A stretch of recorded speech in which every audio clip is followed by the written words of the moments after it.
Doctora, buenas noches. ¿Me confirma si se encuentra en sala, por favor?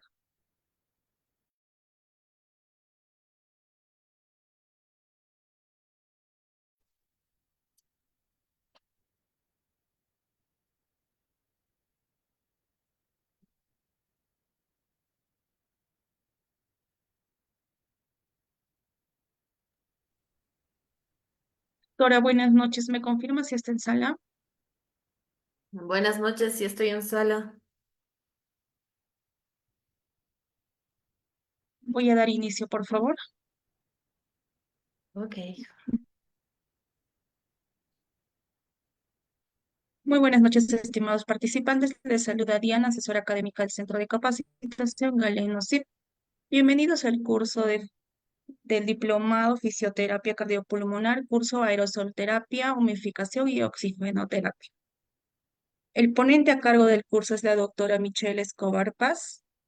Para una buena exposición, por favor, mantener micrófonos y cámaras apagadas a menos que el ponente solicite su participación. Cualquier duda o consulta que tengan lo responderá al final.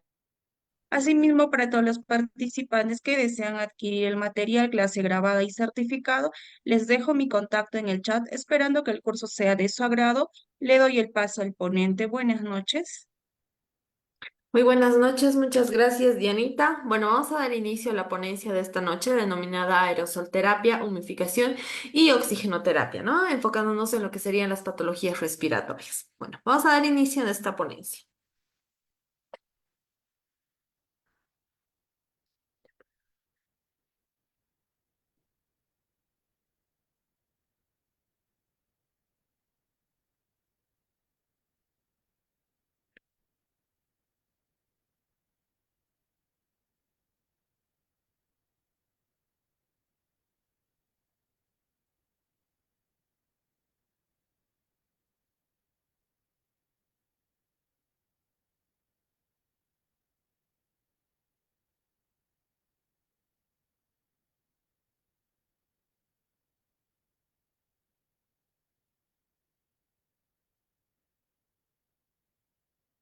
Bueno, vamos a dar inicio. Enfocándonos en lo que sería el ámbito de la medicina respiratoria, y todo lo que sería la parte neumológica, digámoslo así, y el manejo adecuado de lo que serían las afecciones pulmonares, tenemos que tener en cuenta que para un buen tratamiento tenemos que también encontrar una buena administración de lo que serían los medicamentos y las técnicas utilizadas para estos, ¿no? Tenemos dos técnicas muy relevantes en este caso, para este tipo de patologías. Estas técnicas van a ser obviamente la aerosolterapia y la oxigenoterapia, ¿verdad? Hablemos de estas como herramientas terapéuticas que nos van a permitir que optimizar todo lo que sería el tratamiento de las enfermedades respiratorias, tanto crónicas como enfermedades o patologías agudas. ¿Para qué? Para mejorar todo lo que sería la calidad de vida de nuestros pacientes, ¿verdad? Si nos enfocamos en lo que sería la aerosolterapia, por ejemplo, tenemos que tener en cuenta que mediante el uso de este, pues vamos a tener distintos tipos de dispositivos específicos que nos van a permitir una buena administración o una administración directa de fármacos adecuados para lo que sería el sistema respiratorio, ¿verdad? ¿En qué nos va a ayudar? Nos va a ayudar a maximizar toda la eficacia del tratamiento y también a minimizar distintos efectos sistémicos que nosotros vamos a poder encontrar en las distintas patologías, ¿no? Ahora, por su parte, también la oxigenoterapia, pues está enfocada a establecer o restablecer todo lo que serían las intervenciones críticas en pacientes con hipoxia, ¿verdad? Entonces nos va a ayudar a corregir todo lo que sería la baja saturación de oxígeno, prevenir las complicaciones graves en este tipo de casos, ¿verdad? Entonces esos son los temas que nosotros vamos a tocar en en la ponencia de esta noche. Cuando nosotros hablamos de las enfermedades o de las patologías respiratorias, pues tenemos una infinidad de patologías respiratorias, ¿no? Tenemos las obstructivas, por ejemplo, en estas vamos a encontrar lo que sería el asma, las enfermedades pulmonares obstructivas crónicas como ser el EPOC, las bronquiectasias, entre otras patologías, ¿no? También vamos a tener las enfermedades restrictivas, en estas vamos a encontrar todo lo que sería la fibrosis pulmonar, las enfermedades neuromusculares, vamos a encontrar síndrome de dificultad respiratoria aguda, entre otros, ¿no? Y por último vamos a tener lo que serían las patologías enfocadas en lo que serían las infecciones respiratorias, ¿verdad? Aquí vamos a encontrar la neumonía, vamos a encontrar la bronquitis aguda, vamos a encontrar la tuberculosis, ¿no? También tenemos las enfermedades intersticiales del pulmón. En este caso vamos a encontrar todo lo que sería la sarcoidosis, la neumotitis por hipertensión, incluso vamos a tener en este caso el cáncer pulmonar y algunos trastornos vasculares pulmonares, ¿no? Que pueden producir lo que sería una hipertensión pulmonar o una embolia pulmonar. Además tenemos las enfermedades respiratorias asociadas al sueño, como ser la apnea del sueño, como ser esta, la alveolar, la hiperventilación alveolar y pues la nueva patología denominada COVID-19, ¿verdad? Nosotros nos vamos a enfocar a las patologías que están tratadas con lo que sería la aerosolterapia y la oxigenoterapia apoyado por la humificación. Entonces, tenemos que tener en cuenta que entre las patologías importantes vamos a tener la enfermedad pulmonar obstructiva crónica, también conocida como el EPOC, que va a ser una patología respiratoria crónica, ¿no? Es una patología progresiva que va a provocar una obstrucción persistente de lo que sería el flujo de aire a nivel pulmonar, ¿verdad? Eh, Se caracteriza principalmente por lo que sería la dificultad de respirar, por una tos crónica, por la producción de lo que sería el esputo o el moco y también tiene distintas complicaciones como ser la bronquitis crónica, como ser el efisema, ¿no? Estas van a ser las causas coadyacentes para este tipo de patologías. Dentro de los síntomas más comunes, pues como ya les había dicho, vamos a encontrar lo que sería la tos crónica con esputo, vamos a encontrar sibilancias, vamos a encontrar la dificultad respiratoria y en la mayoría de los pacientes también vamos a encontrar lo que sería la fatiga y la sensación opresiva en el pecho, ¿verdad? Cuando nosotros nos enfocamos más hacia lo que serían las indicaciones y las contraindicaciones adecuadas a lo que serían nuestras patologías, no tenemos que tener en cuenta que el uso de la oxigenoterapia se utiliza para pacientes con niveles bajos de oxígeno en la sangre, ¿no? En la humificación nos ayuda a mantener lo que serían las vías respiratorias hidratadas, se usa en concentradores de oxígeno y para todo lo que sería la aerosolterapia, pues se puede usar como administración de medicamentos como ser los broncodilatadores o los corticoides, ¿verdad? Si nosotros nos enfocamos en en la aerosolterapia, por ejemplo, hablando de las indicaciones específicas para lo que sería los broncodilatadores que habíamos mencionado anteriormente. Tenemos que tener en cuenta que es el tratamiento de primera línea para lo que sería el EPOC, ¿no? Va a ayudar a lo que sería la relajación muscular de las vías respiratorias, a un mejor flujo de aire, entre otros. Entre los medicamentos que nosotros vamos a utilizar para lo que sería este tipo de patologías van a ser los betagonistas, ¿no? Una acción corta que se va a utilizar como ser el salbutamol, como ser el formoterol, como ser el mesalmeterol, entre otros, ¿no? También vamos a poder utilizar los corticoides. Entre los corticoides, bueno, tenemos que tener en cuenta que para el uso de los corticoides, nosotros hablamos de pacientes con un EPOC moderado o un EPOC grave, ¿verdad? Nos va a ayudar a que este tipo de corticoides nos va a ayudar a reducir lo que serían las inflamaciones de las vías respiratorias. Entonces, los medicamentos que nosotros vamos a poder utilizar para este tipo de casos va a ser la fluticasona, por ejemplo, va a ser lo que sería la budesonida. Perdón, se me traba al hablar eso. Vamos a encontrar otro tipo de antibióticos como para el apoyo de estos, otro tipo de técnicas que nosotros vamos a poder utilizar, como ser la nebulización en casos de exacerbaciones, por ejemplo, para el tratamiento directo de lo que serían las vías respiratorias. Incluso vamos a poder utilizar mucolíticos inhalados, como ser los mucolíticos de la N-calcitina o para las viscosidades de lo que sería el esputo, ¿no? Ahora, si nosotros hablamos de las contraindicaciones en este tipo de casos, tenemos que tener en cuenta las alergias de nuestro paciente, ¿no? La hipersensibilidad a los medicamentos también vamos a tener muy en cuenta, que no sea alérgico a los componentes de los broncodilatadores, que no sea alérgico a los corticoides y también la incapacidad para el uso de los dispositivos de aerosoles, ¿no? La edad de nuestros pacientitos, entre otras cosas, ¿no? El deterioro cognitivo de nuestros pacientes en este caso, ¿no? La coordinación motora insuficiente que puede dificultar la administración y el uso de este tipo de medicamentos.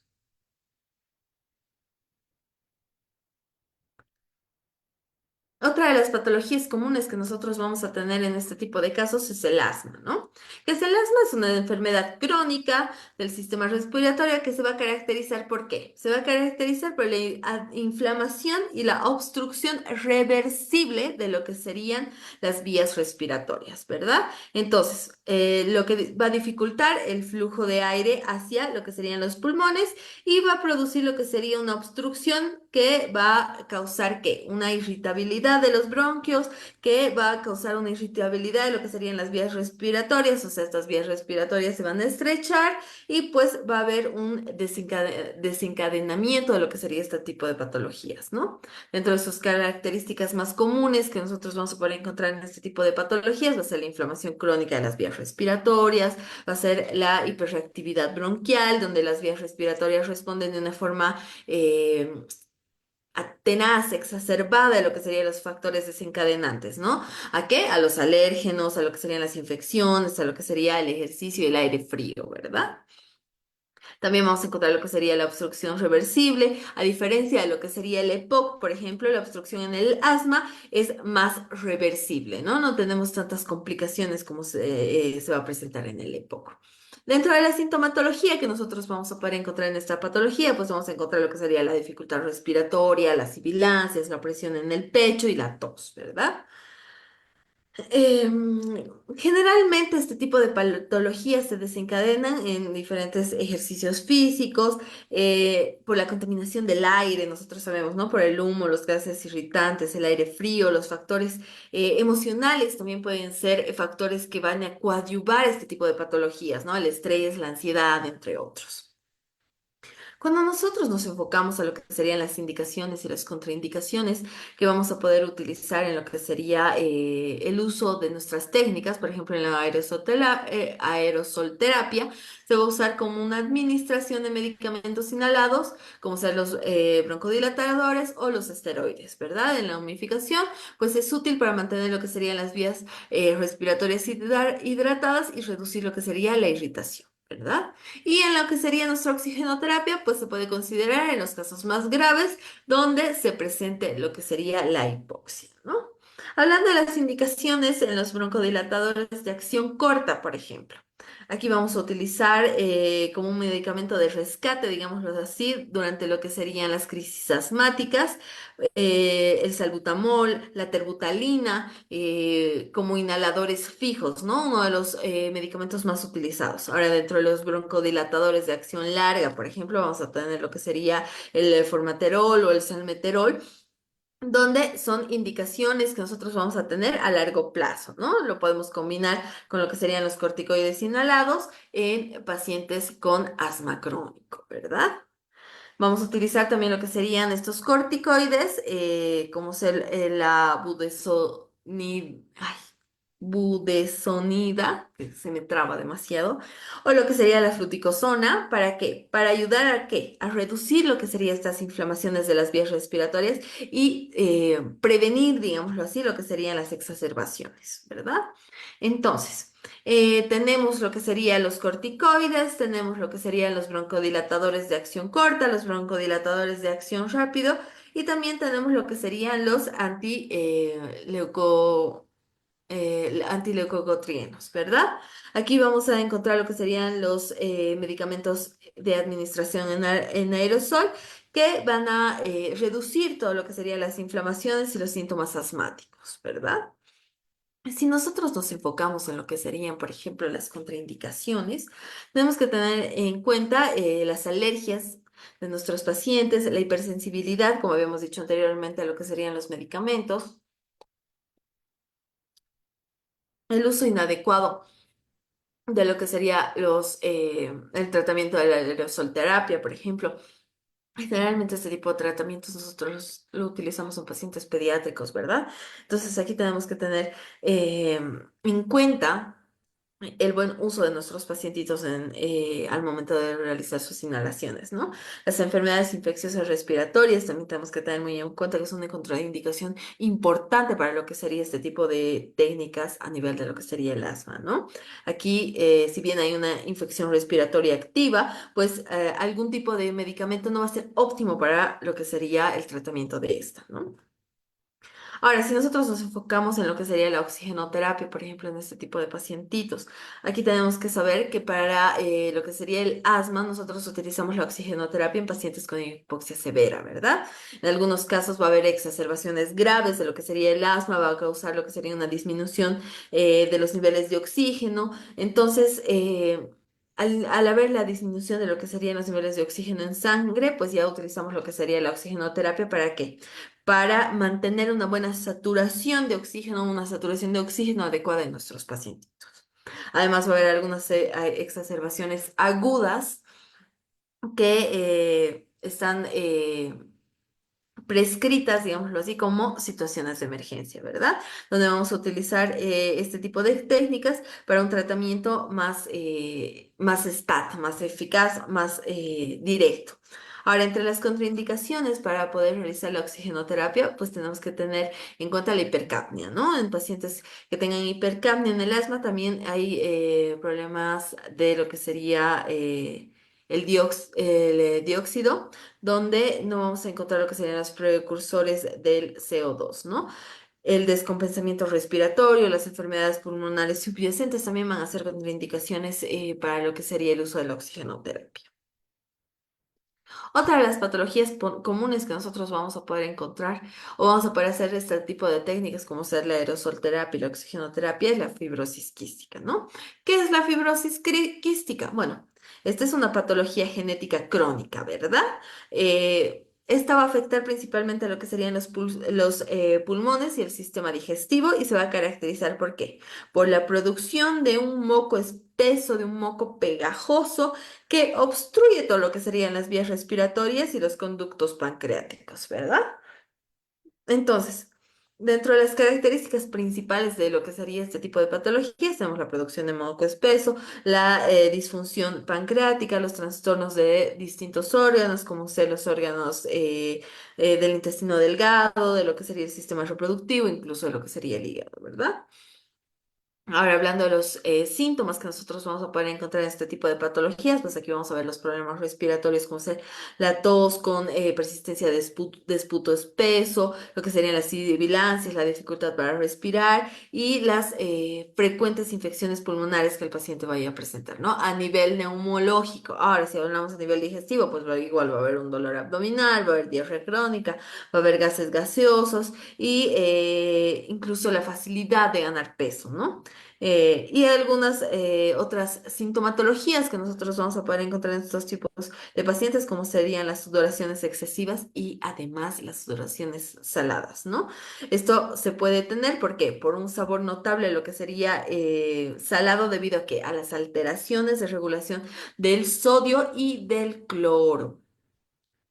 Entonces, si nosotros nos enfocamos en lo que sería las técnicas, por ejemplo, de lo que sería la aerosolterapia en este tipo de casos, tenemos que tener en cuenta que se utiliza como nebulizadores para administrar medicamentos que ayuden a despejar todo lo que serían las secreciones y mejorar el funcionamiento pulmonar, ¿verdad? Dentro de lo que serían los humidificadores, pues es importante ¿para qué? Para mantener lo que sería la secreción menos viscosa. Y dentro de la oxigenoterapia, pues es necesaria para los casos de insuficiencia respiratoria. Hablando de lo que sería la aerosolterapia, ya los medicamentos utilizados, pues también tenemos que tener en cuenta que son los broncodilatadores, estos broncodilatadores de acción corta para aliviar todo lo que sería los síntomas de una manera más rápida y más eficaz, ¿no?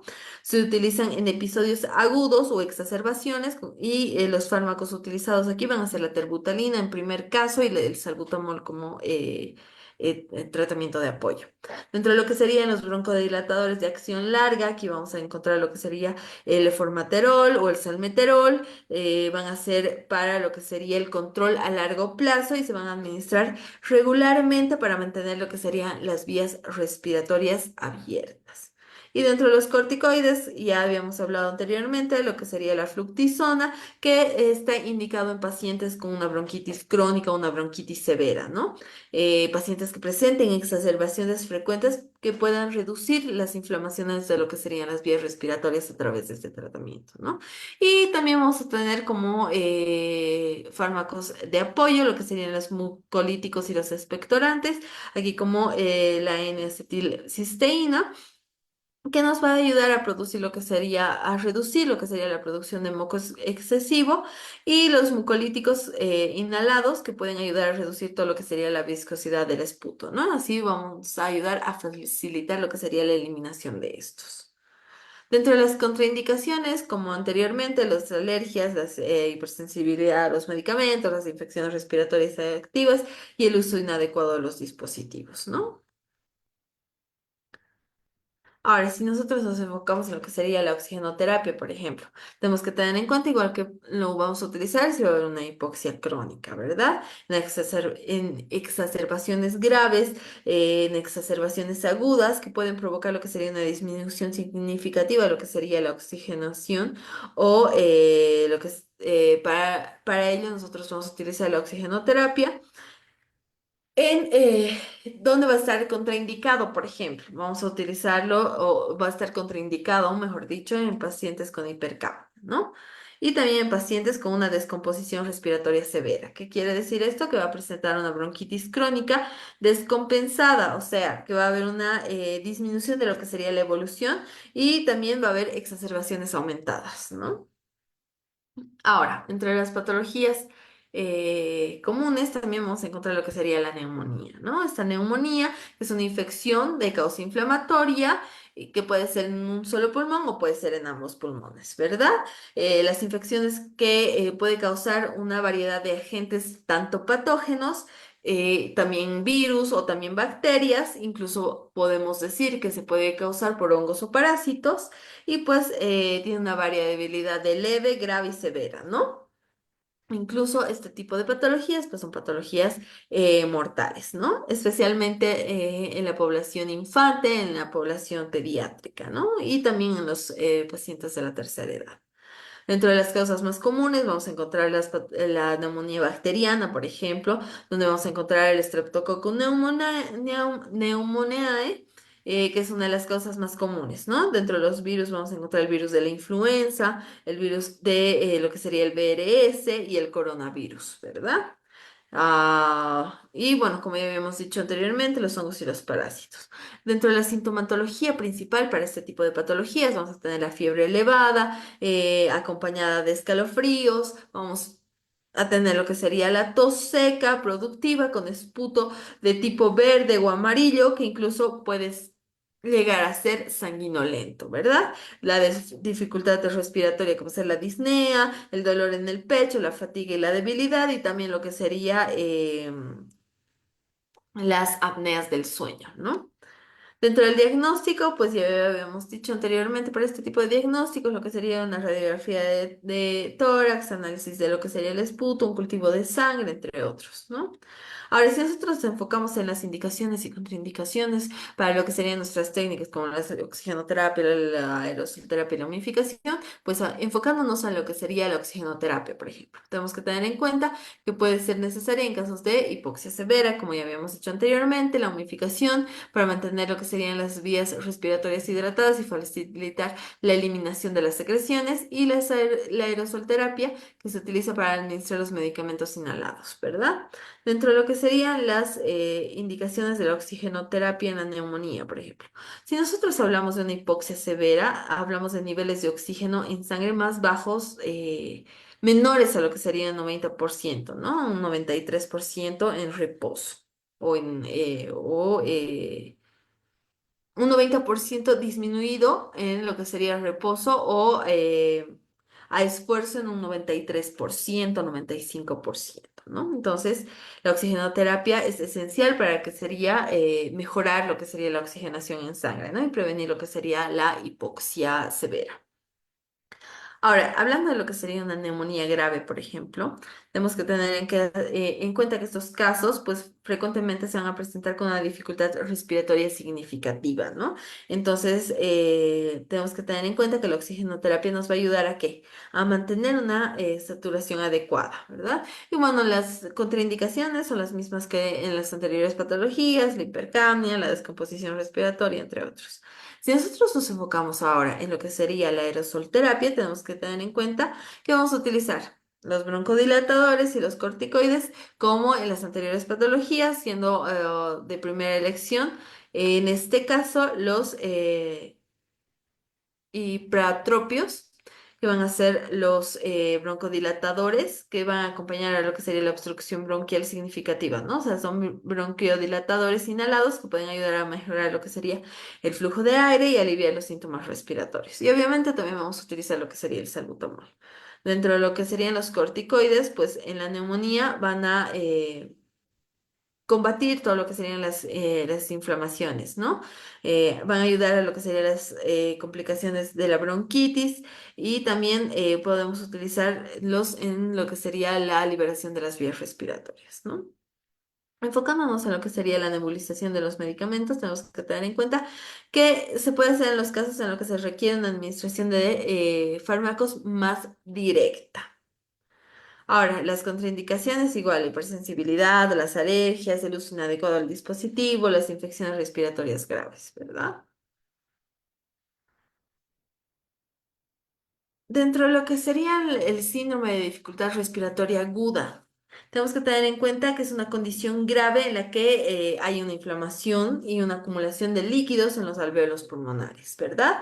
Esto va a llevar a una disminución severa de lo que sería la capacidad pulmonar. ¿Para qué? Para el intercambio de oxígeno y dióxido de carbono, ¿verdad? Entonces, este síndrome, ¿qué puede hacer? Puede ser causado por distintos tipos de factores, ¿verdad? Puede presentar distintos tipos de variaciones, como ser una insuficiencia respiratoria aguda, entre otros. Dentro de sus características principales vamos a encontrar obviamente una inflamación pulmonar, ¿verdad? Una acumulación de líquido en lo que serían los alvéolos, como habíamos dicho anteriormente, que va a interferir en lo que sería el intercambio gaseoso. Y también vamos a encontrar lo que sería una hipoxia severa, ¿no? Generalmente este lo podemos encontrar por infecciones como ser una sepsis o una neumonía severa, lo podemos encontrar por algunos traumas como ser las lesiones pulmonares, por inhalaciones tóxicas o productos químicos, incluso en un síndrome de shock, ¿verdad? Por un shock séptico podríamos hablar de este. O también por algunas patologías como ser la pancreatitis aguda o como ser las transfusiones masivas de sangre. Ahora, dentro de los síntomas que nosotros vamos a encontrar en este tipo de patologías, primero la cianosis, ¿no? La coloración azulada de lo que sería la piel y los labios, que se da debido a lo que hay una baja saturación de oxígeno, ¿no? La dificultad para respirar, rápida, grave, que puede empeorar rápidamente, ¿verdad? La tos, la fatiga, la confusión y los signos de insuficiencia respiratoria, ¿no? Estos signos que van a presentarse en los músculos accesorios para una respiración más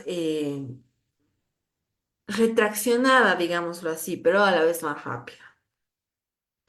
Ahora, si nosotros hablamos de ya nuestras indicaciones y nuestras contraindicaciones, bueno, la oxigenoterapia va a ser crucial para mantener los niveles adecuados de oxígeno en sangre, la humidificación necesitamos como la ventilación mecánica que debe evitar la sequedad de las vías respiratorias, ¿no? Y la aerosolterapia, pues para la administración de medicamentos subyacentes. Como habíamos dicho anteriormente, aquí los broncodilatadores para lo que sería el STRA estarán asociados ¿a qué? A la obstrucción de lo que serían las vías respiratorias, ¿verdad?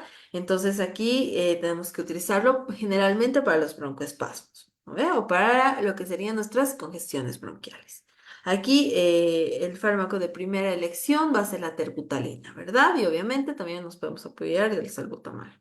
Ahora, si nosotros nos enfocamos a lo que serían los broncodilatadores de larga acción, pues se pueden utilizar para controlar lo que serían los broncoespasmos crónicos y también para patologías o para pacientes que tengan enfermedades obstructivas crónicas, ¿verdad?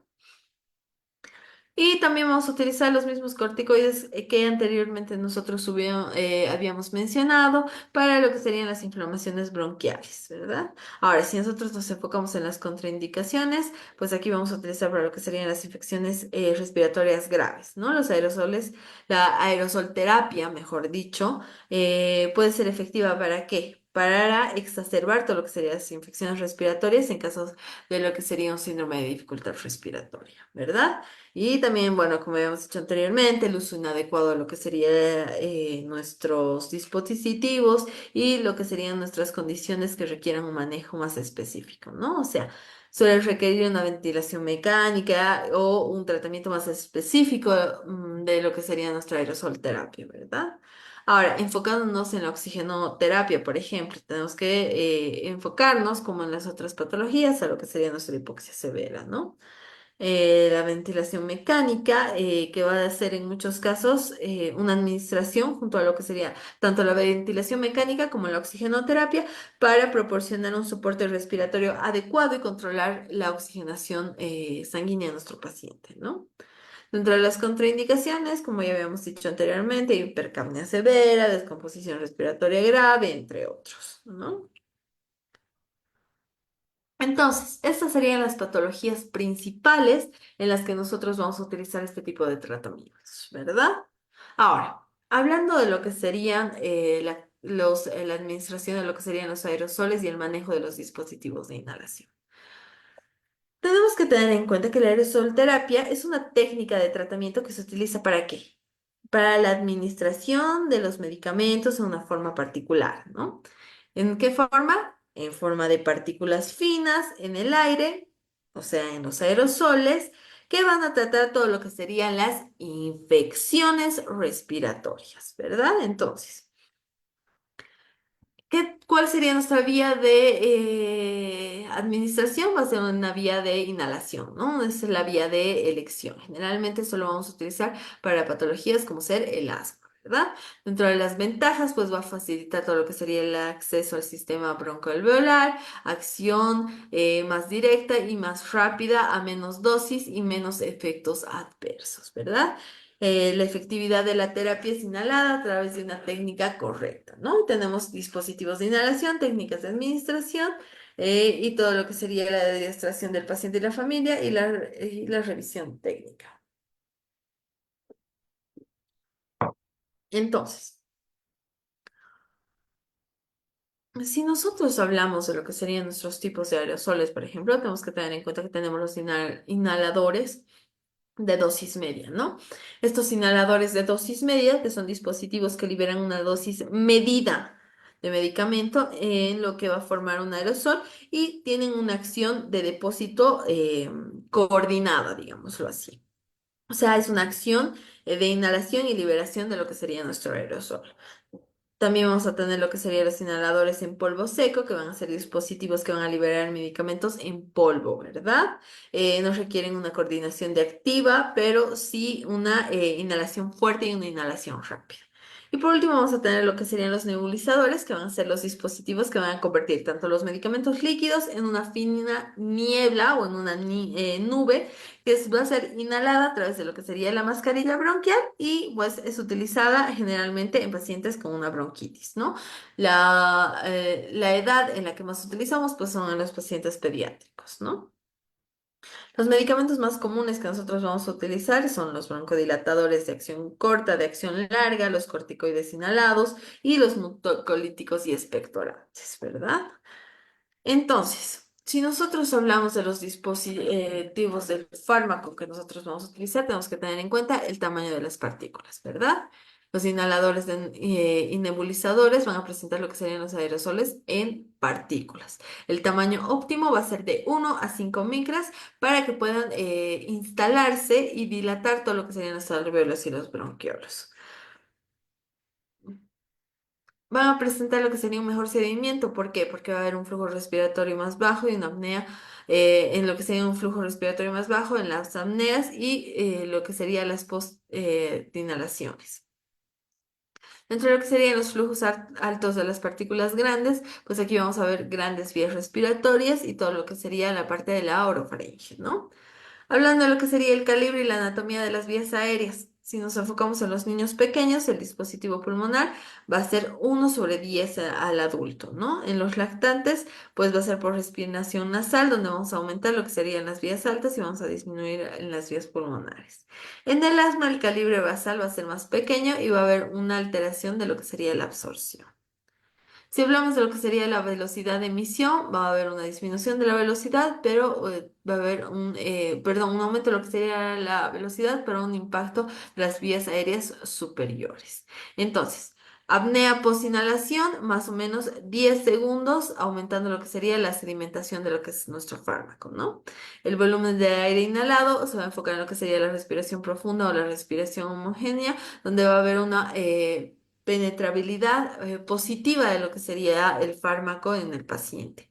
En el flujo de inspiratorio vamos a hablar entre unos 30 a 60 litros por minuto, ¿verdad? O sea, va a disminuir todo lo que sería el llanto, va a disminuir todo lo que sería el habla y al momento de haber estos, pues va a haber una disminución de lo que serían los depósitos. Dentro de lo que serían los inhaladores, la administración generalmente los hacemos en los pacientes pediátricos durmiendo, ¿no? Y en las nebulizaciones administramos a través de lo que sería el chupete. Dentro de las técnicas de inhalación que nosotros tenemos que tener en cuenta, vamos a hablar de lo que serían los inhaladores, vamos a hablar de lo que serían los inhaladores en polvo y las nebulizaciones, ¿verdad? Tenemos que tener en cuenta que las ventajas de lo que sería esta aerosolterapia es primero la administración directa. O sea, nos va a permitir que el medicamento llegue directamente a lo que serían las vías respiratorias, a las vías pulmonares y que pueda resultar una acción más rápida y una acción más efectiva de lo que sería nuestro tratamiento, ¿no? Además, entre las ventajas también tenemos que es una dosis controlada, ¿verdad? Entonces, esto nos va a facilitar todo lo que sería la administración de las dosis precisas de los fármacos que nosotros debemos elegir. Y también va a presentar menos efectos secundarios sistémicos. Entonces, al haber una disminución de los efectos secundarios, pues, ¿qué vamos a presentar? Bueno, la probabilidad de lo que serían los efectos secundarios del sistema proporcional a lo que serían los efectos del cuerpo, ¿no? Generalmente, el uso clínico de lo que serían estos aerosoles es comúnmente utilizado para el tratamiento de enfermedades respiratorias como ser el asma, como ser el EPOC y otras condiciones, digámoslo así, que se van a implicar como ser las inflamaciones o las construcciones de lo que serían las vías respiratorias, ¿verdad? Entonces,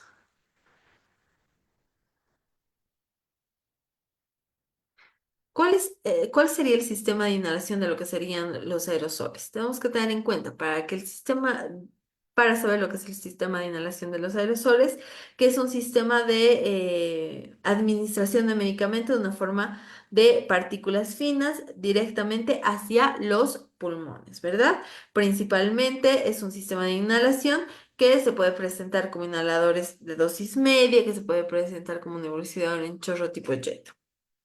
Si nosotros hablamos de los inhaladores de dosis media, tenemos que tener en cuenta que es un depósito que va a liberar una dosis medida, una dosis específica de lo que serían los medicamentos en forma de aerosol, ¿no? Como habíamos dicho anteriormente, una nube de gas. Dentro del funcionamiento, pues vamos a coordinar todo lo que sería la inhalación con la liberación del medicamento, ¿no? Generalmente es un espaciador, digámoslo así, para mejorar todo lo que sería la entrega del medicamento. Y también entre las ventajas, pues es más portátil, ¿no?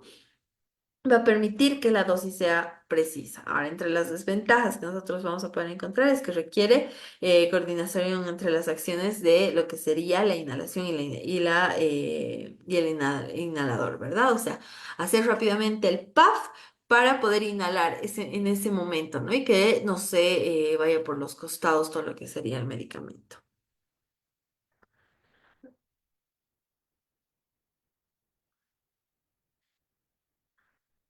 Ahora, enfocándonos en lo que sería el sistema de inhalación en cartucho, por ejemplo, Aquí tenemos que tener en cuenta que tienen un tamaño más pequeño, es de fácil transporte, dosis exacta, es estéril, se acopla a lo que serían las cámaras, que es muy importante, tiene un efecto placebo, o sea, es una percepción de lo que sería la inhalación y también es de poco esfuerzo, ¿no? O sea, precisa flujos bajos. Ahora, dentro de los inconvenientes, requiere una formación de lo que sería el paciente, una coordinación de la pulsación con lo que sería la inspiración, un aumento de lo que sería el depósito de la orofaringe, ¿no? Tenemos que tener en cuenta que el paciente tiene que eliminar todo lo que sería el aire que ya tiene contenido. Hasta el momento en que ya sienta que no tiene más y hacer el puff o los dos puffs que vaya a necesitar y hacer la inhalación rápida, ¿no? Entonces, cuando hablamos de lo que sería el depósito pulmonar, es aproximadamente el 10% de lo que sería el fármaco en a primer puff, ¿no?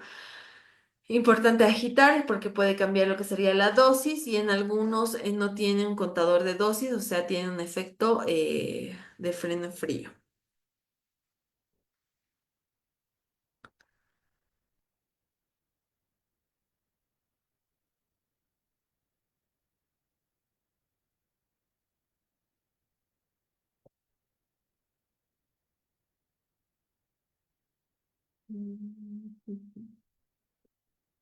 Hablando de los que serían los aerosoles de administración directa, tenemos que tener en cuenta que va a ir directamente a lo que serían las vías respiratorias, ¿no? Enfocándonos en lo que sería el sistema de inhalación de los aerosoles, pues enfocándonos en lo que sería, por ejemplo, la dosis medida, después lo que sería los inhaladores en polvo seco, que van a ser dispositivos que van a liberar el medicamento en polvo seco y dentro del funcionamiento, pues no van a requerir una coordinación de la liberación del medicamento, ¿no? O sea, van a hacer una simple inhalación profunda para que el polvo llegue hasta los pulmones. Dentro de sus ventajas, pues va a facilitar todo lo que sería el uso requerido y dentro de sus desventajas, hay que realizar lo que sería una inhalación más fuerte, ¿no? Hablando de lo que serían los nebulizadores, tenemos que tener en cuenta que los nebulizadores tienen un dispositivo utilizado para la administración de medicamentos, ¿no? Generalmente, como habíamos dicho, en forma de aerosol, donde van a convertir todo lo que serían las soluciones de suspensión líquida a un polvo, a una humificación, digámoslo así, o a un vapor, ¿no? Una fina niebla, como habíamos dicho anteriormente, ¿no? Que se va a inhalar a través de lo que sería una mascarilla o a través de lo que sería la boquilla. Dentro de los nebulizadores, nosotros vamos a tener el nebulizador en tipo jet, que dentro de su funcionamiento nos va a utilizar ¿para qué? Para un aire comprimido, un aire generalizado, ¿no? Es un compresor de aire corriente, digámoslo así, que pasa a través de lo que sería una solución de medicamento, convierte este en lo que sería un aerosol fino, posteriormente a lo que sería una niebla, generando lo que sería la inhalación de nuestro paciente, ¿no? Ahora bien, dentro de las ventajas que nosotros vamos a tener para este nebulizador en chorro jet, es más efectivo ¿para qué? Para la amplia gama de medicamentos que nosotros vamos a poder utilizar con este tipo de técnica.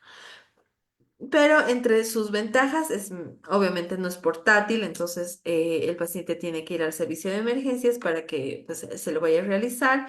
Requiere una fuente de energía más compresiva, digámoslo así, ¿no? Vamos a tener también lo que serían los nebulizadores ultrasónicos, donde su funcionamiento es de vibración ultrasónica que convierten el medicamento líquido en lo que sería el aerosol. Va a haber una transducción de lo que sería el ultrasonido, generando lo que serían las ondas sonoras, ¿no? O sea, una alta frecuencia para que se cree lo que sería la niebla. Dentro de las ventajas, generalmente es más silencioso, es portátil y se utiliza mejor que lo que sería el nebulizador en jet.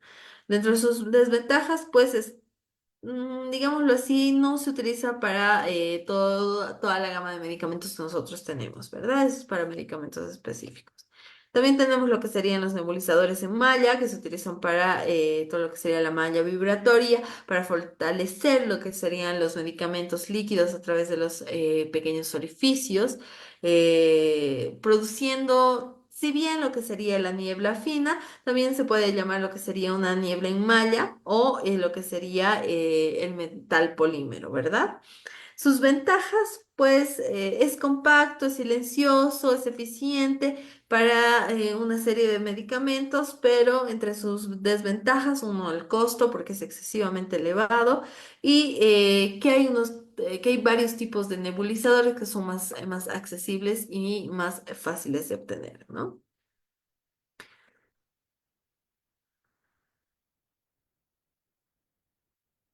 Dentro de lo que serían los componentes más comunes de los nebulizadores, aquí vamos a encontrar lo que sería la sonda de nebulización, el compresor de fuente de aire, la mascarilla de las boquillas, entre otros. Tenemos que tener en cuenta que este también va a tener sus ventajas y desventajas, ¿no? Hablando de lo que serían los inhaladores en cartuchos, en cartuchos presurizados, tenemos que tener en cuenta que estos son activados, ¿por qué? Por la inspiración, ¿verdad? O sea, no precisan coordinar lo que sería la pulsación con la inspiración y solo un fármaco disponible, o sea, el corticoide generalmente. Lo utilizamos para pacientes pediátricos. Los inhaladores del cartucho, también conocidos como lo que serían los inhaladores de dosis media, se van a utilizar ¿para qué? Para la administración de lo que serían los medicamentos en forma de aerosol a través de lo que sería una cámara, ¿verdad? Dentro de las indicaciones para este está el tratamiento del asma, por ejemplo, ¿no? ¿Por qué? Porque vamos a utilizar todo lo que serían nuestros broncodilatadores de acción corta, generalmente la terbutalina, el salbutamol. Vamos a utilizar los broncodilatadores de acción larga, como sea el formoterol o el salmeterol. Y bueno, vamos a encontrar también lo que serían los corticoides, como ser la budesonida. Dentro de lo que sería el tratamiento para otras patologías, como sea la enfermedad obstructiva crónica, también donde vamos a encontrar lo que sería los broncodilatadores de acción corta y de acción larga, que van a producir una mejora en lo que sería el flujo del aire, ¿no? Reducir todo lo que serían las obstrucciones de las vías respiratorias. Aquí, si nosotros hablamos de un broncodilatador de acción corta, por ejemplo, tenemos lo que sería el ipratopropio y lo que sería de acción larga, que sería el etiotipropio, ¿verdad? Vamos a utilizar igual lo que serían nuestros corticoides, donde vamos a encontrar lo que sería la fructisona. Entre lo que serían nuestros humidificadores de cámara espaciadora, tenemos distintos dispositivos que van a entrar a la boca del pacientito, ¿no? El cartucho generalmente que nosotros le llamamos. Tienen una o dos dosis a través de lo que serían sus válvulas indirectas y bueno, generalmente vamos a utilizarlo para nuestros pacientes pequeños en pequeñas posiciones o en pequeñas suspensiones, ¿no? Van a presentar lo que serían partículas grandes que chocan a través de lo que serían sus paredes y tiene una cantidad de fármaco disponible dependiendo de la patología que vaya a presentarse. Dentro del material que nosotros vamos a utilizar para estas patologías, pues va a estar dentro del material de la cámara el metal, el plástico antiséptico, el aumento de lo que serían los fármacos, el plástico convencional, que sería el efecto electrolítico, eso no va a secar. También vamos a retrasar lo que sería la respiración a través de lo que sería el depósito de la cámara, el número de las pulsaciones iniciales, que sería una pulsación con cada inhalación y también el espacio muerto, ¿no? Este espacio muerto que es mayor espacio entre lo que sería la boca del paciente y la cámara y el fármaco que esté deambulando, ¿verdad? Ahora bien, vamos a encontrar todo lo que sería el volumen también, el volumen, la longitud y la técnica de la cámara, donde vamos a encontrar los lactantes o los niños cobardes, digámoslo así, ¿no? Vamos a aumentar lo que serían las máscaras pequeñas, vamos a utilizar lo que sería la técnica OC, que va a ser la técnica hasta los 4 años, de retirar lo que sería la mascarilla, la clásica, que va a ser de 9 a 10 respiraciones, y vamos a encontrar también lo que sería las técnicas recientes que se van a hacer para los niños de 2 a 6 años, donde vamos a encontrar de 2 a 9 respiraciones y en cámaras grandes de 3 a 9 respiraciones, ¿no? Esto generalmente se hace con el salbutamol. 5 respiraciones de 10 segundos, 2 a 3 respiraciones en cámaras pequeñas y 3 a 4 respiraciones en lo que serían nuestras cámaras grandes, ¿no? Entonces, si hablamos de lo que serían nuestras técnicas con inhalación en las cámaras, tenemos que tener en cuenta que la cámara espaciadora es esencial para asegurar que el medicamento se administre de manera eficaz hacia los pulmones, ¿no? Que no se entre la mitad y se deseche la mitad, digamos, de lo que sería el medicamento. Eh, Dentro de las técnicas de inhalación en cámara tenemos que encontrar primero la preparación de lo que sería el inhalador y lo que sería la cámara espaciadora, ¿verdad? Agitar el inhalador antes de usar, agitar lo que sería el inhalador para mezclar el medicamento, para lo que sería la aplicación según las instrucciones del fabricante, entre otros, ¿no? Montar lo que sería el inhalador, insertando el puerto de la cámara espaciadora, posteriormente asegurando todo lo que sería el inhalador hacia lo que sería la cámara, ¿no? Posteriormente vamos a hacer la colocación de la cámara. Primero vamos a colocar lo que sería la boquilla o la mascarilla. Esto va a depender de lo que sería el diseño de la cámara, de lo que sería la boquilla, de lo que sería la boca del paciente, incluso de lo que sería la mascarilla que nosotros vamos a utilizar, ¿no? La activación de lo que serían los inhaladores, activando la liberación de la dosis del medicamento y la inhalación de los medicamentos, ¿no? La respiración lenta y profunda, respirar lentamente, profundamente a través de lo que sería la máscara o la boquilla durante unos segundos y luego inhalar todo lo que sería el aerosol, ¿verdad? Después, mantener la respiración también es importante. ¿Por qué? Vamos a mantener la respiración durante 5 a 10 segundos. Si en lo posible, si podemos llegar hasta los 10 segundos. Y pues vamos a permitir que el medicamento llegue más fácilmente a lo que serían las vías respiratorias, ¿verdad? Y posteriormente vamos a producir, ¿qué? La exhalación, ¿verdad?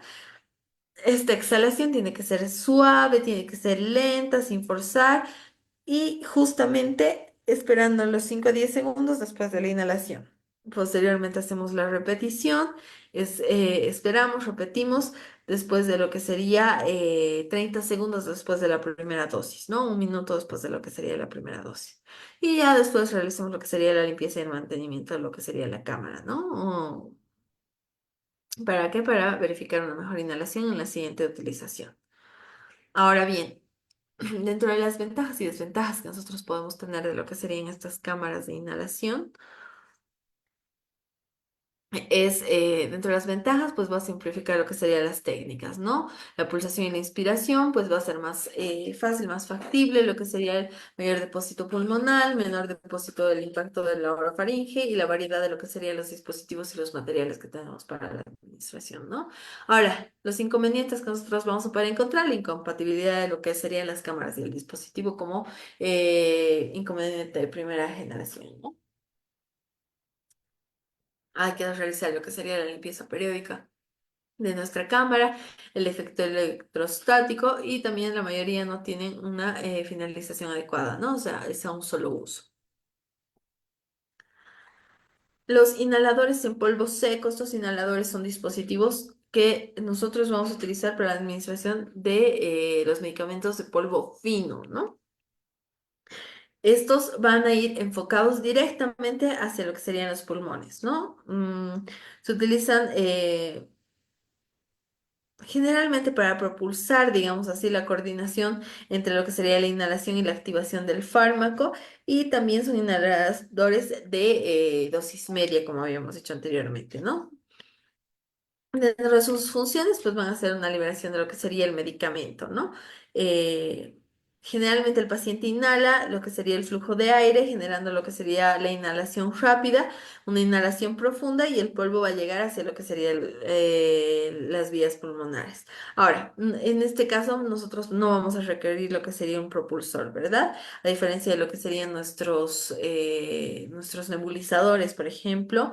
No se utiliza lo que sería un propulsor para liberar los medicamentos y bueno, vamos a encontrar distintos tipos de lo que serían estos inhaladores en polvo, ¿no? Entre los tipos que nosotros vamos a poder encontrar es el dispositivo de cinta o de cápsula, que va a contener todo lo que serían las cápsulas en polvo seco, que van a ser perforadas por el polvo al momento de la liberación y al momento de la inhalación, ¿no?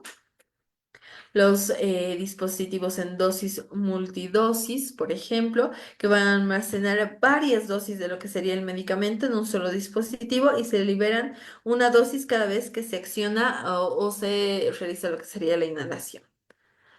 Obviamente este tiene sus ventajas porque vamos a encontrar una mejor coordinación o una coordinación más necesaria para lo que sería la liberación de los medicamentos. Además es un efecto más portátil y más simplificado de lo que serían los inhaladores, ¿no? Y además va a presentar lo que serían las dosificaciones precisas, ¿verdad? Ahora bien, dentro de sus desventajas, pues requiere lo que sería una inhalación más fuerte. Entonces, obviamente es un tipo de inhalador que no es muy recomendable para los pacientes pediátricos, ¿no? Generalmente es para los pacientes adultos. Es capaz de inhalar generalmente lo que sería de una forma más, más gruesa, más grotesca, ¿no? Dentro de sus desventajas también está el almacenamiento y el mantenimiento, lo que sería esta máquina, ¿no? Y también los medicamentos más comunes que nosotros vamos a utilizar, como serían los broncodilatadores, el salbutamol, el salmeterol, los corticoides, como ser lo que sería la budocedonina, lo que sería nuestra fluticonazona y algunos otros mucolíticos, ¿no? Que van a ir combinados en este tipo de cámaras, ¿no? Si nosotros nos enfocamos en lo que sería una preparación más precisa de lo que serían estos, generalmente los utilizamos primeramente agitando el dispositivo, haciendo una carga de lo que sería la dosis y haciendo las introducciones de lo que sería la boca de nuestros pacientes, ¿no? Se coloca en la boca, se asegura de sellar bien lo que serían los labios alrededor de la boquilla y posteriormente hacemos una inhalación más profunda y más rápida de lo que sería el fármaco, ¿no? Mantenemos lo que sería la respiración. Al mantener la respiración durante unos segundos, hacemos posteriormente lo que sería una inhalación para permitir que el medicamento llegue hacia los pulmones, ¿no? Y después realizamos lo que sería la exhalación suavemente, ¿verdad? Sin forzar esta. Y obviamente posteriormente realizamos lo que sería la limpieza del inhalador. Los nebulizadores de administración de fármacos líquidos junto a lo que sería nuestro CO2 para transformar los aerosoles, ¿verdad? Las partículas líquidas de nieblina, las partículas respirables, donde su uso va a ser raramente indicado en lo que serían pacientes crónicos con episodios agudos de asma y generalmente en exacerbaciones graves o en servicios de urgencia, ¿verdad? Aquí, como ya habíamos dicho, tenemos en cartucho presusores, más cámaras espaciadoras. Generalmente lo vamos a utilizar para lo que serían las crisis asmáticas y se recomienda el tipo jet con oxígeno que va a tener un flujo de lo que sería más o menos de 6 a 8 latidos por minuto, ¿no? Con un volumen total de 3 a 5 mililitros y un tiempo entre 5 y 10 minutos, ¿no? Con el fin de la nebulización a través de lo que sería el fin del fármaco. Dentro de las ventajas y desventajas, mayor facilidad de inhalación, unificación de las vías respiratorias, se puede administrar varios fármacos en una sola dosis y es compatible con lo que sería la oxigenoterapia y la ventilación mecánica. Ahora, entre los inconvenientes, pues precisa una fuerte de energía, más tiempo para inhalar los fármacos, poco control de lo que sería la dosis de inhalación y también un menor depósito a nivel pulmonar, ¿verdad? Los humificadores. Los humificadores, bueno, ¿qué es un humificador? Nosotros sabemos que los humificadores son dispositivos diseñados ¿para qué? Para aumentar lo que sería la humedad del aire mediante el contacto directo con el agua, ¿verdad? Entonces, generalmente los humidificadores funcionan de una manera bastante básica, ¿no? Y suelen ser, además, generalmente son económicos para el uso de la mejora del ambiente, por ejemplo y incluso en el caso farmacológico, pues como apoyo para lo que sería la oxigenoterapia generalmente, ¿verdad?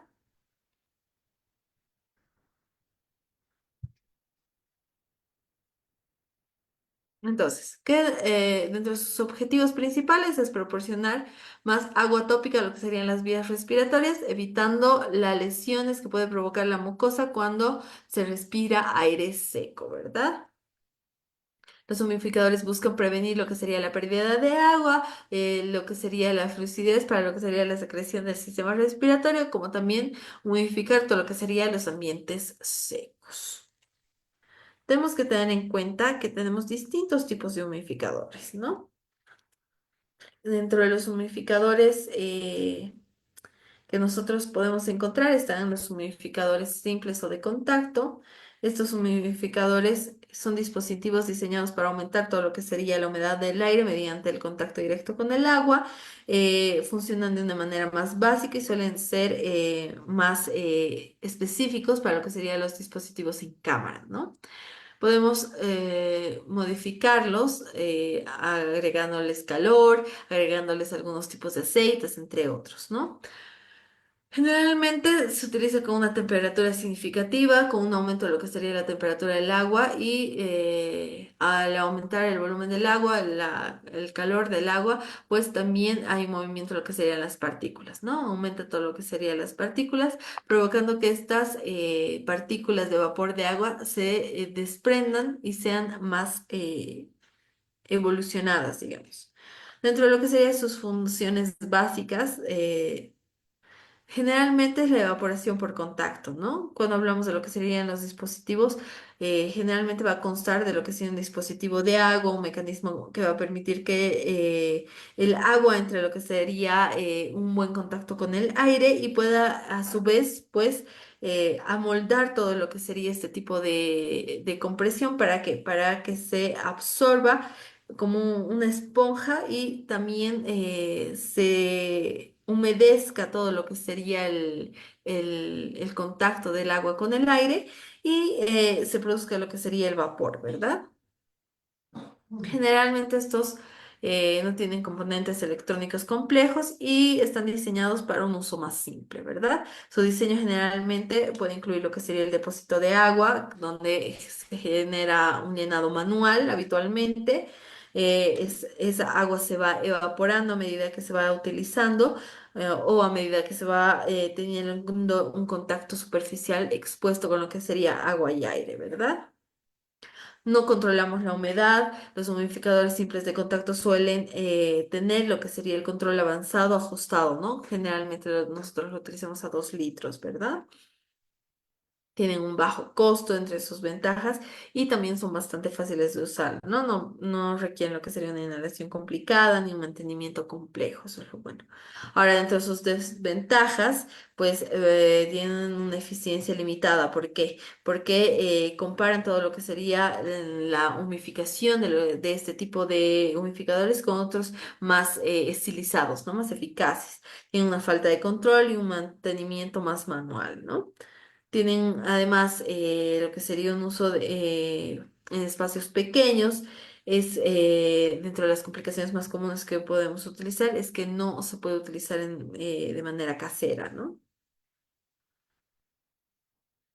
Los humidificadores en burbuja. Estos son dispositivos que cuentan con una cámara de depósito o reservorio de agua, donde se encuentra el agua con la que vamos a humedecer el aire y le vamos a enviar hacia nuestro paciente, ¿verdad? Estos humidificadores se logran pasando lo que sería un gas a través del agua y al chocar lo que sería el gas con el agua, pues empezará a generar lo que serían las burbujas, aumentando la exposición a una interfase de aire líquido que se va a producir posteriormente lo que sería el vapor, ¿no?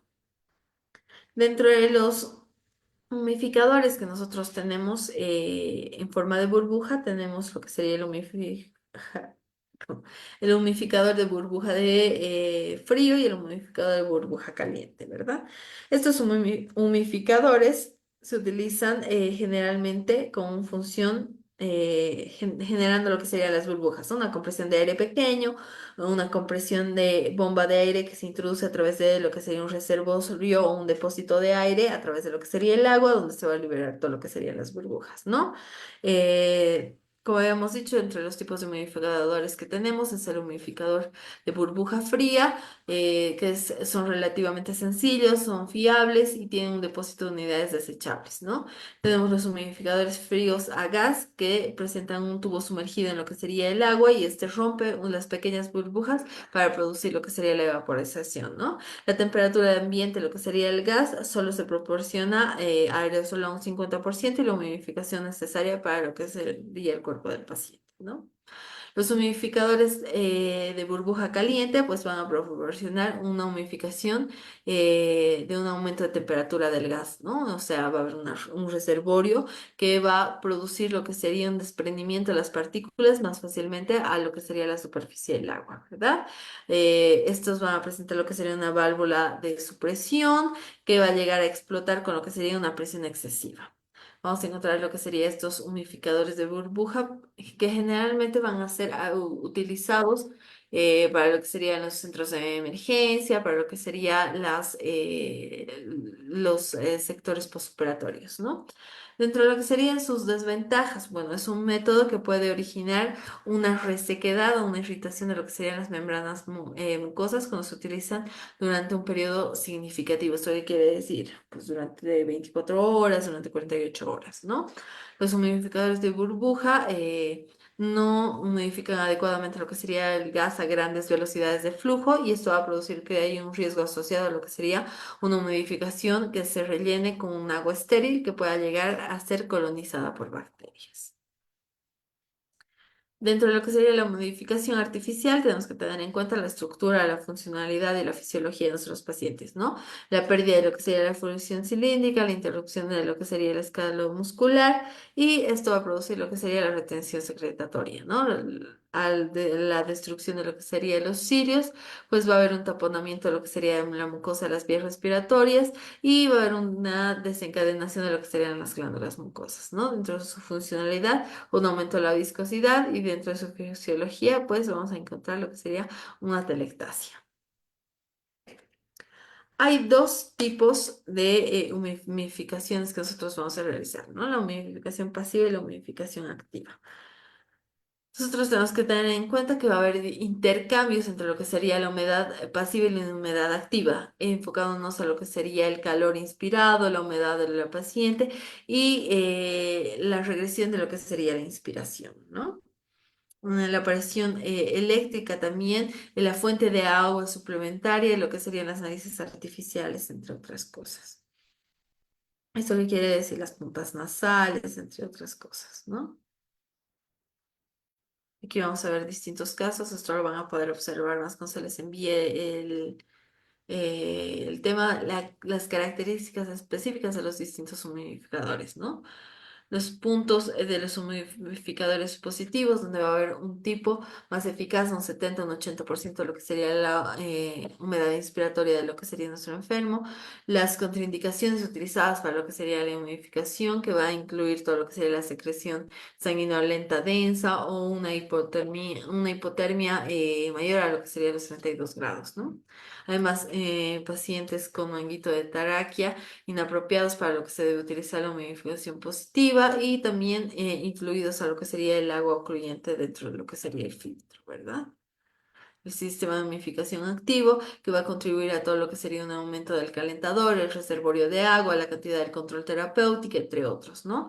Aquí vamos a encontrar todo lo que sería la clase de dispositivo que nosotros vamos a utilizar, ¿no? Vigilar continuamente lo que sería la temperatura y la transmisión de lo que sería el aire a nuestro pacientito, ¿verdad? El nivel del agua del reservorio para mantener de forma más manual, añadir lo que sería la bolsa a través del dispositivo de llenado, mantener la humidificación controlada, lo que sería la exacerbación operativa del termisor y todo lo que sería los efectos del agua condensada, ¿no?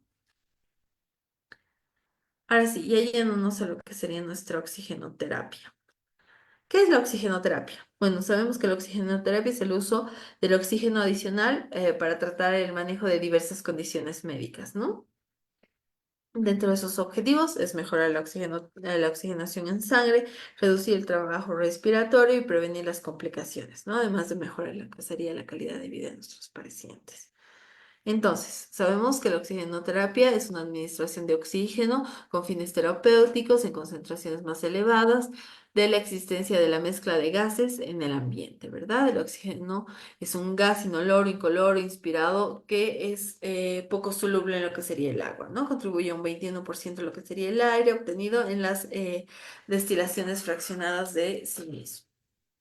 Dentro de sus objetivos, pues generalmente lo vamos a utilizar para el tratamiento de la hipoxemia, donde la hipoxemia se define como una disminución de lo que sería la presión arterial de oxígeno, menor a lo que serían los 60 latidos milímetros de mercurio y una saturación de lo que sería la hemoglobina en sangre arterial mayor a los 93%, ¿no? Entonces lo utilizamos para prevenir y tratar las complicaciones, el incremento de lo que sería el trabajo cardiorrespiratorio, la irritabilidad de lo que sería la depresión del sistema nervioso central y la cianosis.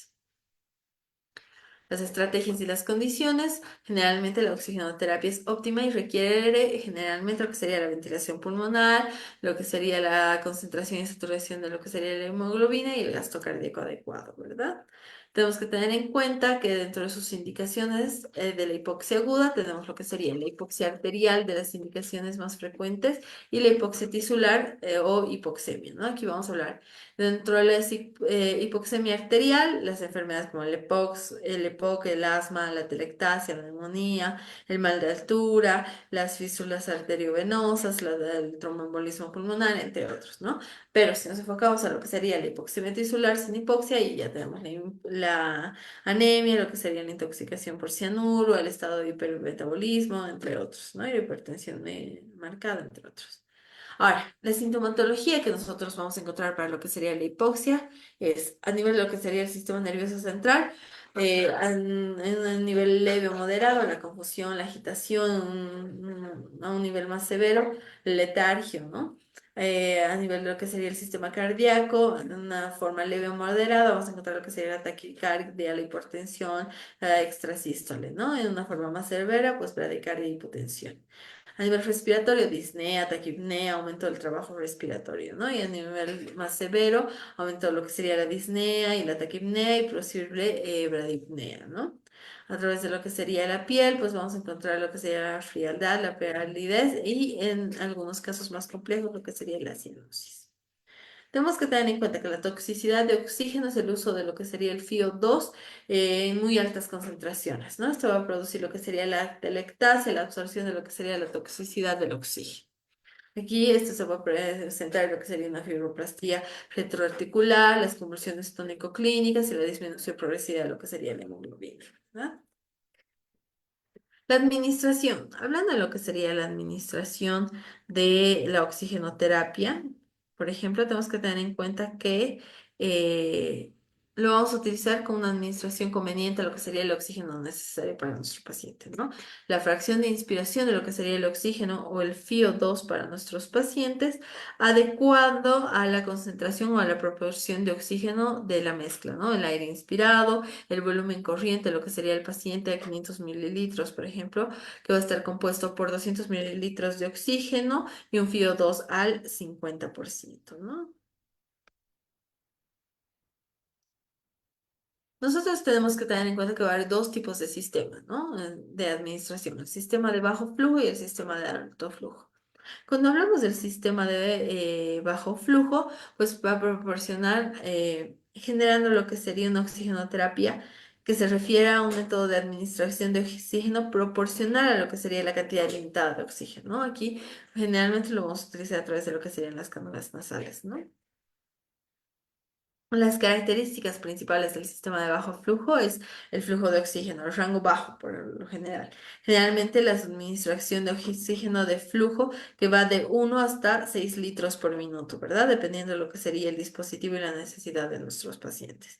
Ahora, el método de administración, obviamente la cánula nasal, la mascarilla de oxígeno, de reservorio, entre otras, ¿no? Si nos vamos, por ejemplo, a lo que sería la, bueno, como ya les había dicho, el sistema de bajo flujo y la proporcionalidad, ¿no? Si hablamos de lo que sería la cánula nasal, es uno de los dispositivos más comunes que nosotros vamos a utilizar para lo que sería la oxigenoterapia. ¿Para qué? Para suministrar lo que sería el oxígeno suplementario donde sea nuestro paciente, ¿no? Es un método de bajo flujo que va a proporcionar oxígeno directamente a las vías respiratorias. Entonces, dentro de las ventajas es más cómodo, es bien tolerado, el paciente puede comer, puede beber, puede usarlo con humidificadores y puede usarse en pacientes con EPOC, ¿no? Dentro de sus desventajas, pues puede producir lo que sería una presión sobre lo que sería la nariz y el pabellón auricular, ¿no? Y puede producir lo que sería la resequedad y la irritación de la mucosa nasal. Generalmente entre sus características eh, tiene una forma de túbulos delgados, que son cánulas nasales que constan de dos tubos delgados que se colocan en cada fosa nasal y son tubos flexibles que se conectan en una fuente de oxígeno, ¿verdad?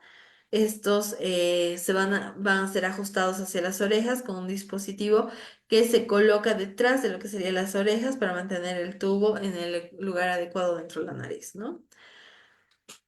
Como habíamos dicho, los flujos de aire y la concentración de la administración es 1 litro por minuto al 24% de concentración, 2 litros al 28, 3 litros por minuto al 32, 4 litros al 36 y 5 litros al 40%, ¿no? Generalmente en flujos bajos nosotros utilizamos de unos 5 litros a 5 litros por minuto. Mm, Dentro de dentro de las otras técnicas que nosotros tenemos para lo que sería de bajo flujo, tenemos lo que serían las mascarillas simples, ¿no? Estas mascarillas que van a ser un dispositivo utilizado para la administración de oxígeno suplementario hacia el paciente, que se usa en los bajos niveles de flujo, en flujos bajos, mejor dicho, o en concentraciones medidas de oxígeno de FiO2 entre un 40 y un 60%, ¿no? Durante el traslado de situaciones de urgencia, por ejemplo. Estas mascarillas tienen un diseño que cubre la nariz y cubre la boca. La mascarilla está diseñada ¿para qué? Para cubrir todo lo que sería la parte oronasal, para hacer una inhalación más segura de lo que sería el fármaco y para que se administre a través de las dos vías, ¿verdad? La ventaja de este es que es ajustable. Dentro de su flujo, vamos a mantener un flujo moderado, ¿verdad? O sea, un flujo de oxígeno que va a variar entre los 5 a 10 litros por minuto, más o menos. La cantidad de oxígeno administrado va a ser variado de acuerdo a la patología que vaya a presentar nuestro paciente, ¿no? Las mascarillas generalmente de FiO2 van a ir entre los 5 a 6 litros por minuto, van a presentar un FiO2 de un 40%, de 6 a 7 un 50% de FiO2 y de 7 a 8 un 60% de FiO2, ¿no? La reinhalación, lo que sería nuestro CO2 de flujo de oxígeno, es más o menos de 5 litros por minuto, ¿no? Un flujo superior a lo que serían los 8 litros por minuto va a aumentar lo que sería la concentración de oxígeno inspirado y el FiO2 máximo de suministro tiene que ser de un 60%, ¿verdad? Las mascarillas de reservorio. Estas mascarillas de reservorio son un dispositivo eh, que puede presentarse en dos tipos, ¿no? Inhalación parcial o inhalación de no reinhalación, ¿no? Que es una mascarilla simple con una bolsa de reservorio. Va a presentar lo que serían las funciones del reservorio, o sea, el almacenamiento de los gases provenientes de la fuente y el volumen de inspiración, ¿no? Estas mascarillas de reservorio acumulan todo lo que sería el oxígeno en cantidades suficientes de respiración a través de las válvulas, ¿no? Estas vías que van a permitir lo que sería la circulación de los gases inspirados.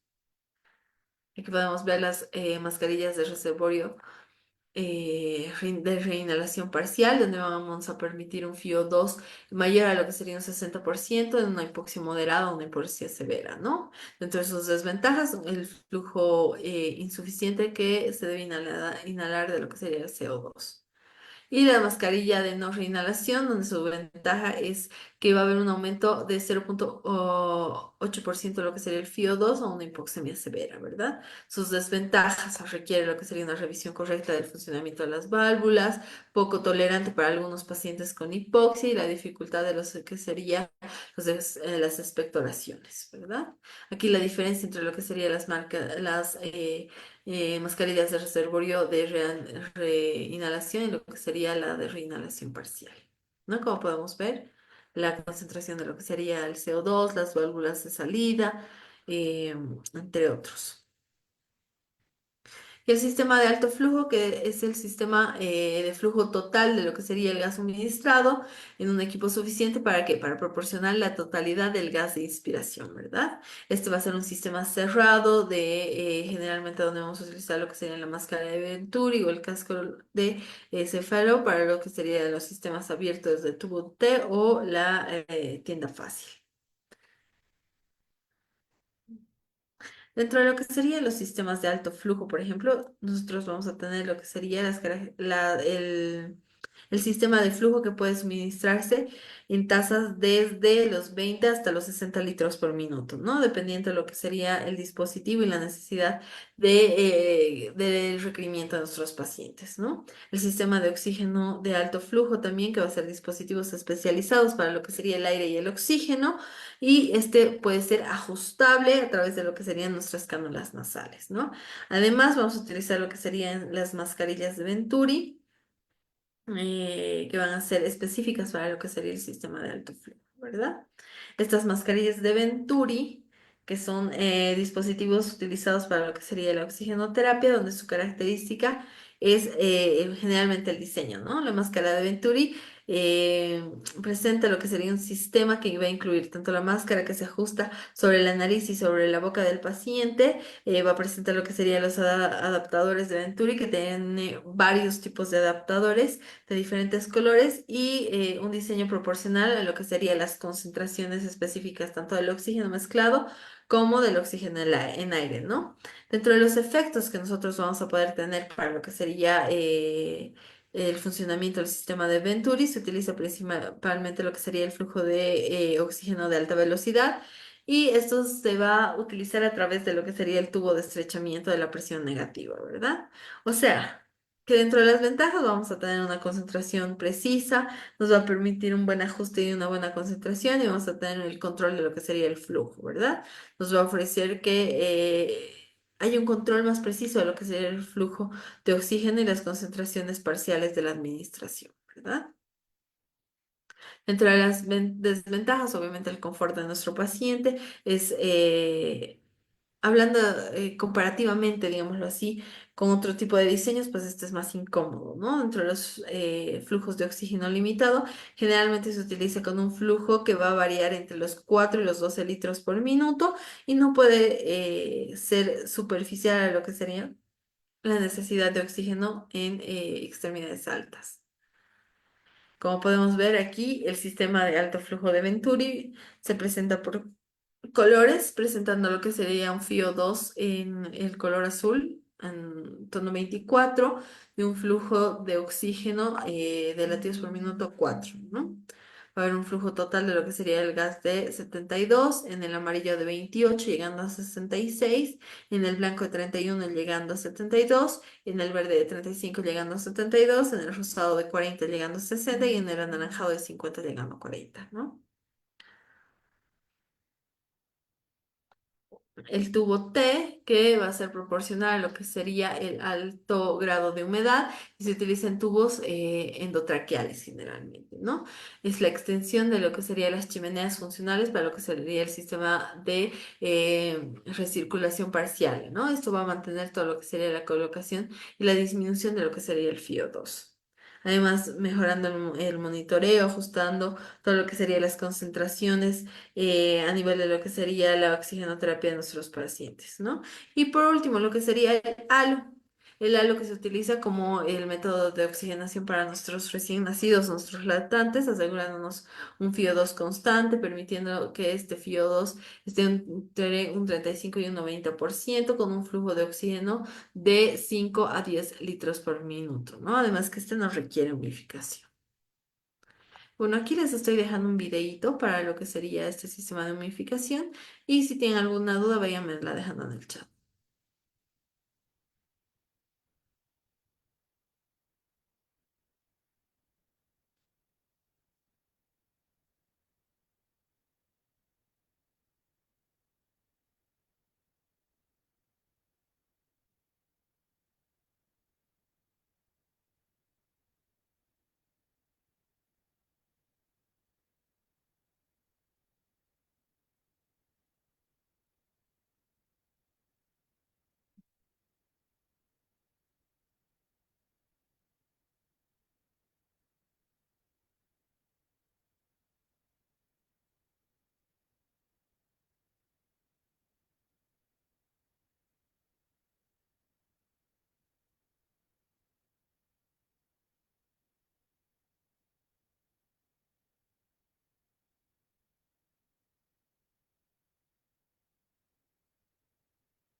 Hoy hablaremos de la oxigenoterapia.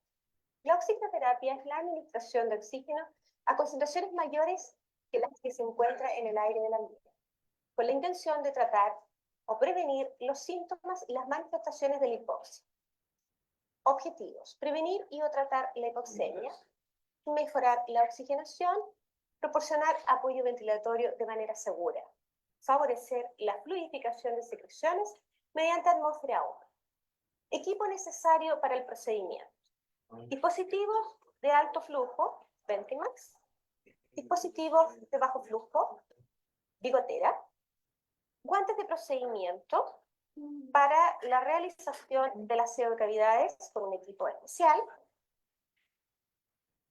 humidificador desechable que debe llenarse al nivel que dice la marca, con agua y destilada; tarro de desechos para eliminar los desechos; algodón, tórulas de algodón; alcohol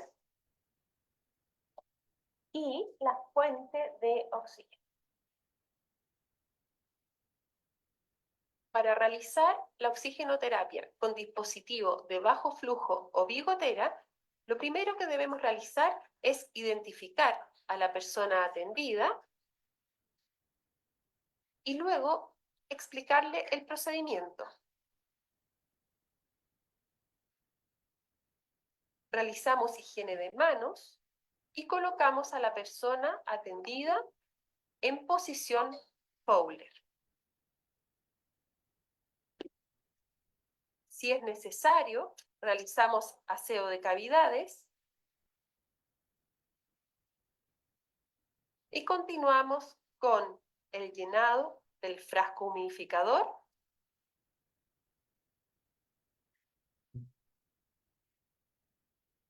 previamente. Limpiamos con una tórula de algodón con alcohol al 70% el matraz de agua bidestilada estéril, abrimos el frasco de agua y abrimos el frasco humidificador y agregamos 2/3 del frasco con agua bidestilada estéril. Esto en caso que el frasco humidificador sea retornable o reutilizable.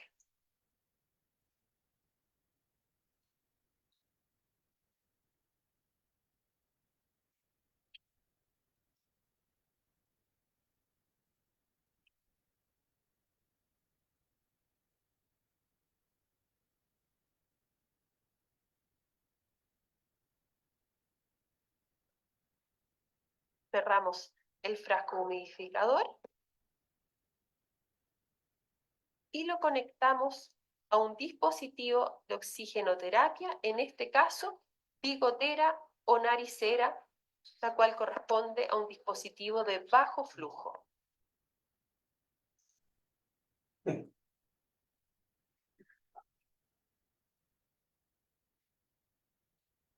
Conectamos al oxígeno central o al oxígeno portátil, verificando si existe burbujeo en el frasco humidificador. Y ajustamos el flujo según indicación médica, para lo cual debemos revisar la ficha clínica de la persona atendida. Ajustamos el equipo de oxigenoterapia a la persona atendida.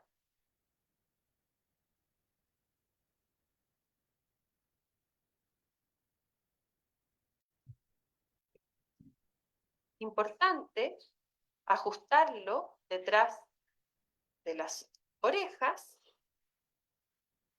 y luego fijarlo bajo el mentón. Realizar el procedimiento con precaución para no causar daño a la persona atendida.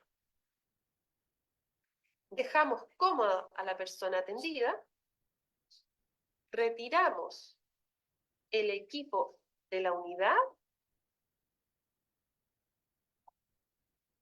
realizamos higiene de manos y registro en la ficha correspondiente. No olvidar colocar fecha al frasco humidificador, ya que este debe ser cambiado cada 24 horas.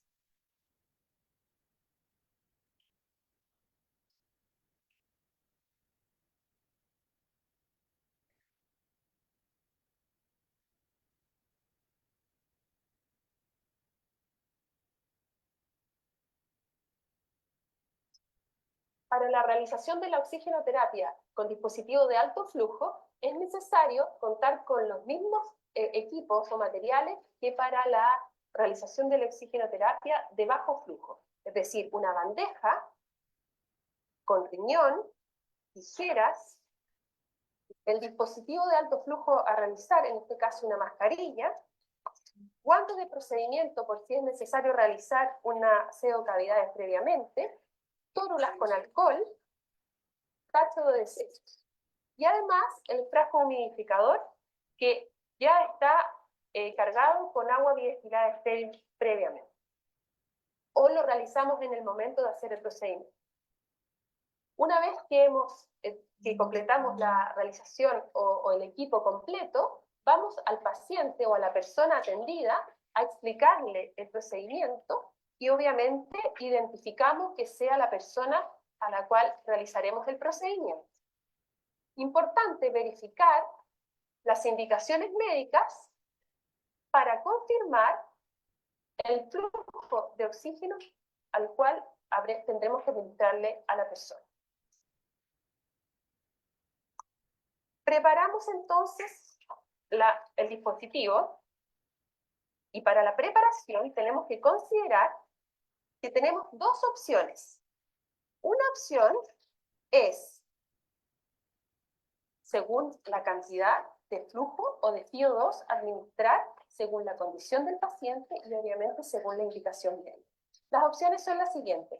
La tapita blanca, que nos da la opción de administrar un flujo desde una FiO2 de 35%, administrando a 9 litros por minuto, 40%, que corresponde a 12 litros por minuto en el flujómetro, y hasta 50% de FiO2 con 15 litros por minuto.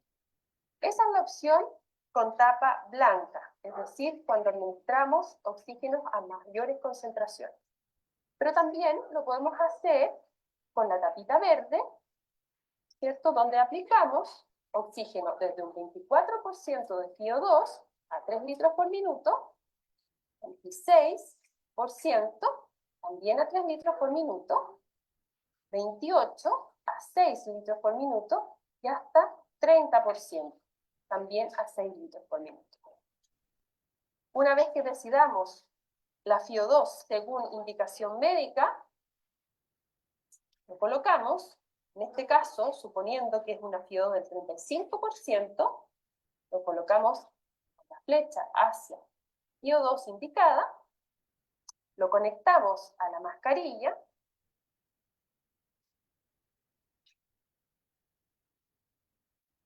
y conectamos la conexión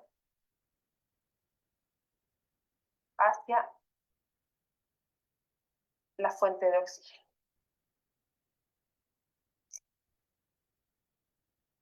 Y colocamos los litros, en este caso, corresponde a 9 litros por minuto. Que la pelotita llegue a los 9 litros por minuto.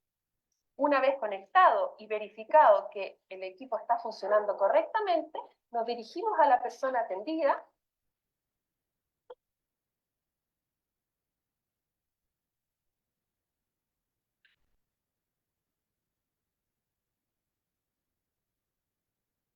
Bueno, eso sería el tema de hoy. ¿Dudas, consultas?